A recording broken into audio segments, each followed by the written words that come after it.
Salut et bienvenue dans Les Belles Découvertes, le podcast de l'EM Normandie qui vulgarise la recherche. Aujourd'hui, nous sommes avec Mathilde Aubry, professeure en économie à l'EM Normandie, titulaire de la chaire Digitalisation et Innovation dans les organisations et les territoires. Tu t'intéresses depuis longtemps au sujet des semi-conducteurs. Il me semble même que tu l'as soutenu lors de ta thèse en 2012. Et l'idée aujourd'hui, c'est qu'on puisse aller un petit peu plus loin, qu'on comprenne un peu les enjeux qui se dressent face à nous. On sait qu'il y a une pénurie actuellement.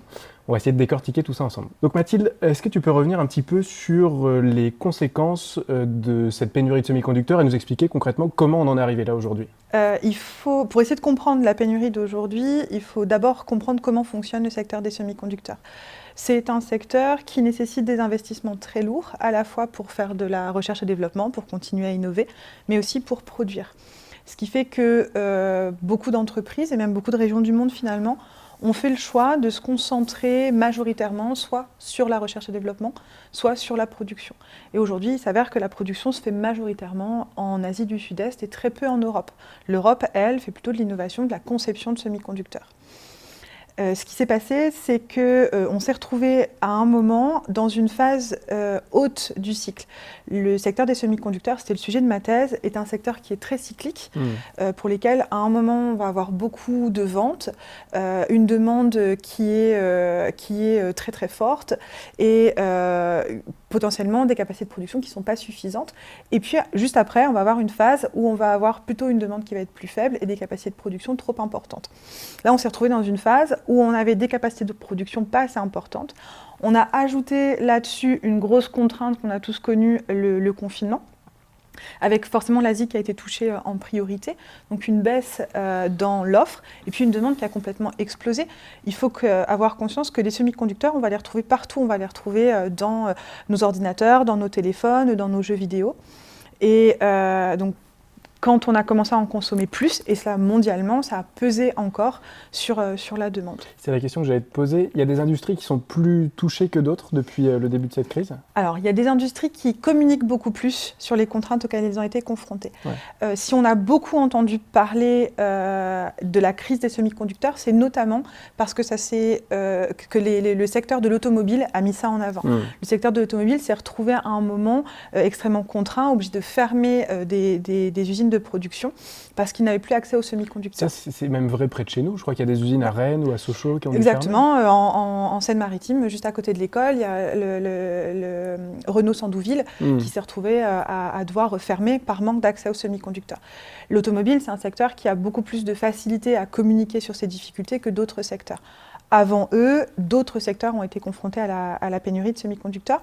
Mais finalement, c'était des secteurs qui étaient beaucoup plus habitués à ces situations. Je vous l'ai dit, ce n'est pas d'aujourd'hui qu'on a ces cycles dans le secteur des semi-conducteurs. Apple avait déjà, bien avant que l'on commence à parler dans les grands médias de la pénurie, dû retarder la sortie de son iPhone à cause de cette pénurie et de difficultés d'accès. On a eu du secteur des jeux, notamment, qui avaient commencé à communiquer aussi sur le fait qu'ils étaient en difficulté. Tu penses à la PS5 ? Exactement, exactement, qui se sont retrouvés à devoir aussi décaler avec des craintes d'accès au marché. Et puis finalement, on a aussi des secteurs aujourd'hui qui ne font pas beaucoup parler d'eux, mais qui sont en grande difficulté parce qu'ils n'arrivent pas à se procurer des semi-conducteurs. On a tous les secteurs d'entreprises qui innovent dans la e-santé, par exemple, qui sont fort consommatrices de semi-conducteurs aussi, qui en ont besoin non seulement pour produire, mais aussi pour faire leurs tests, pour innover, pour construire leurs prototypes.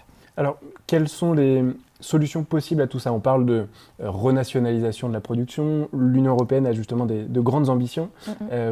Quelles sont les perspectives un petit peu pour les prochaines années, pour la production en tout cas ? Alors là, on voit bien que tout le monde entier a pris conscience qu'il fallait produire plus de semi-conducteurs parce que la demande était plus importante. On parle de pervation du secteur des semi-conducteurs. Ça veut dire quoi ? Ça veut dire que dans tous les objets qui en contiennent déjà, il y en a de plus en plus, et que dans des objets dans lesquels il n'y avait pas de semi-conducteurs avant, l'automobile par exemple, on se met à en avoir. Donc forcément, la demande s'accroît.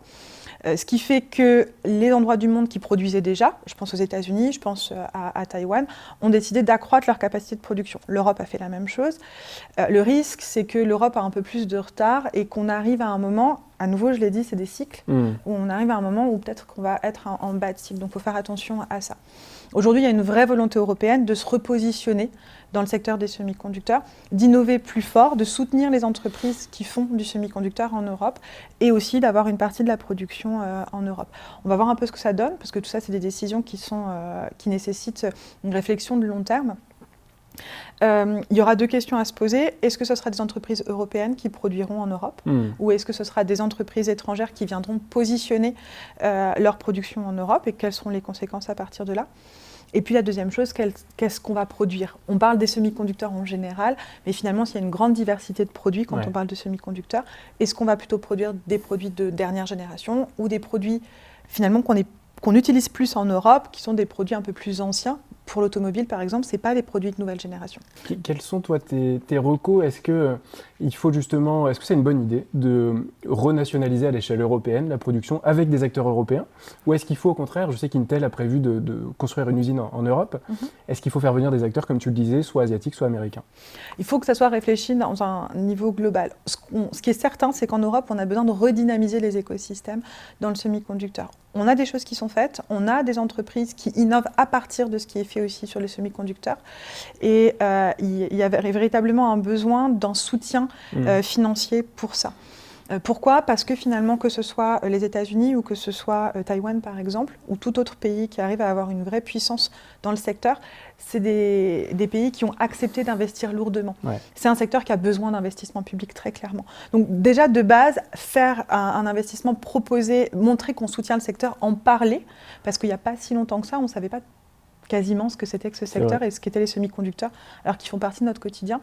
C'est déjà beaucoup, parce que ça permet une prise de conscience et ça va faire s'installer un écosystème. Donc ça, c'est ce qui est central. Après, pour moi, une recommandation plus à l'échelle des entreprises, c'est de réaliser, quand on est une entreprise utilisatrice, qu'on est complètement dépendant aujourd'hui de ce secteur-là, donc de s'en rapprocher. C'est un secteur qui a été déverticalisé. C'est-à-dire, avant, les entreprises de semi-conducteurs, elles étaient en interne des entreprises utilisatrices. À Caen, on a NXP, ils étaient en interne de chez Philips. Donc ça s'est séparé. Aujourd'hui, il va peut-être falloir se rapprocher. Pas sous le même format, parce que les raisons pour lesquelles il y a eu cette déverticalisation existent toujours, mais sous un format différent. C'est ce que tu appelles justement la restructuration du secteur? C'est ce que j'appelle la restructuration du secteur. C'est de repenser un petit peu, de réfléchir d'un point de vue vertical. L'innovation, de toute façon, dans le secteur, on ne peut pas le faire seul. Il y a forcément de la coopération qui est faite. Donc, de réfléchir aussi à des formats de coopération et de la coopération, ce qu'on appelle verticale. On l'a vu, par exemple, avec Renault qui s'est rapproché d'ST Microelectronics, où on voit des choses de ce point de vue-là qui se font et qui sont intéressantes à suivre. Question bête peut-être, est-ce qu'on aura toujours besoin de semi-conducteurs? Et un petit peu comme ce que tu disais tout à l'heure, est-ce que l'Union européenne ne va pas arriver, encore une fois, trop tard? Alors, trop tard en termes de production, ça, voilà, il y aura une attention à faire, à ne pas construire des usines qui risquent... Parce que le problème dans le semi-conducteur, c'est qu'en plus, ça devient rapidement obsolète. On ne peut pas attendre le retour du cycle. Donc ça, il faudra faire effectivement attention de ce point de vue-là. La question de toujours besoin de semi-conducteurs, elle est intéressante parce que... la production de semi-conducteurs, un semi-conducteur, c'est un bien intermédiaire. Donc, pour en produire, il nous faut aussi des matières premières qu'on appelle les terres rares. Il y a toute une réflexion aussi autour de l'accès à ces terres rares pour continuer à pouvoir produire par rapport à ça. Et donc, il va y avoir une réflexion qui va être nécessaire aussi sur la réutilisation des semi-conducteurs. On a tous jeté, évacué des produits électroniques qu'on n'utilisait plus, alors que forcément des semi-conducteurs seraient utiles là-dessus. Et puis sur peut-être l'utilisation d'autres types de matières premières. Une dernière question sur un parallèle avec ce qui s'est passé à Xi'an, une grande ville chinoise, il y a quelques temps, début janvier. Il y a eu un confinement des 13 millions d'habitants de cette ville, qui était d'ailleurs au passage la capitale de la Chine pendant de longues années. Très très grosse ville. Et dans cette ville, Samsung fabrique, je crois de mémoire, 40% de sa production de mémoire vive et de mémoire flash. Est-ce que pour toi, ces types de composants, qui ne sont pas des semi-conducteurs, mais qui sont des composants électroniques, enfin dis-moi si je me trompe, peuvent connaître le même sort et peuvent connaître une pénurie comme l'ont connu les semi-conducteurs il y a quelques mois? De toute façon, et on l'a tous entendu dans l'actualité, les pénuries, ça ne concerne pas simplement les semi-conducteurs, ça concerne beaucoup de matières premières de toute façon au global. Effectivement, il y a des choses sur lesquelles il faut faire attention. Toutes ces pénuries-là, finalement, nous rappellent quelque chose qui est important, c'est que notre industrie, contrairement à ce qu'on avait pensé à un moment, est en fait très liée à son territoire. Réfléchir au positionnement, au lieu de production, ou même de recherche, c'est quelque chose d'important. À la fois parce que ça dynamise un écosystème global, et puis parce qu'on dépend, aujourd'hui, l'actualité nous le rappelle, de contraintes qui vont être liées à la physicalité finalement de ce territoire, des contraintes liées au climat, etc. Donc ça, c'est quelque chose qui peut être intéressant de ce point de vue-là, et sur lequel il faudra être vigilant par la suite. Merci Mathilde. Merci beaucoup pour ton éclairage et merci à vous d'avoir écouté notre podcast. Je vous dis à très bientôt pour un nouvel épisode des Belles Découvertes.